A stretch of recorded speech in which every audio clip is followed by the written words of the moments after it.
વડોદરા શહેર નજીક જામવા બ્રિજ નજીક ફરી એકવાર ભારે ટ્રાફિક જામની સમસ્યા સર્જાઈ હતી। હાઈવે ઉપર ટોલટેક્સ તો ઉઘરાવાય છે, પણ સારા રસ્તા પ્રજાને અપાતા નથી, જેને લઈને પણ લોકોમાં ઉગ્ર આક્રોશ જોવા મળ્યો હતો।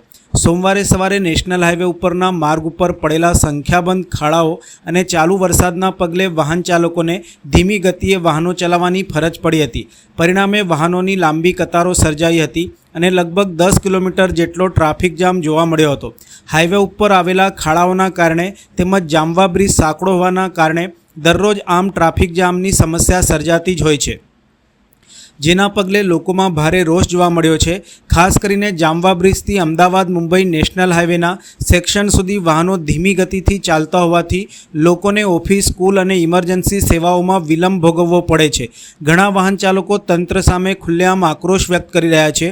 જાહેર જીવન પર તેની ગંભીર અસર થતી જોવા મળી રહી છે। શાળાના બાળકો, એમ્બ્યુલન્સ સહિતના ઇમરજન્સી વાહનો તેમજ સ્થાનિક રહીશો અવારનવાર થઈ રહેલા ટ્રાફિક જામના કારણે ભારે હાલાકીનો સામનો કરી રહ્યા છે।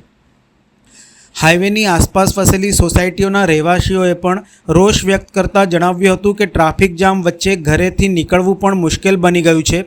તાજેતરમાં વડોદરાના સાંસદે કેન્દ્રીય માર્ગ અને વાહન વ્યવહાર મંત્રી નીતિન ગડકરીને આ અંગે રજૂઆત કરી હતી, તેમ છતાં હજુ સુધી કોઈ અસરકારક પગલાં લેવાયા હોય તેવું જણાતું નથી।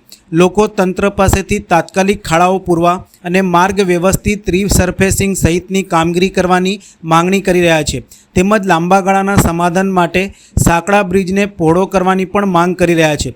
આ સમસ્યાનું વહેલી તકે નિરાકરણ આવે, જેથી લોકોના સમય અને વાહનોમાં ખર્ચાતા ઈંધણની પણ બચત થાય તેવું લોકોએ જણાવ્યું હતું।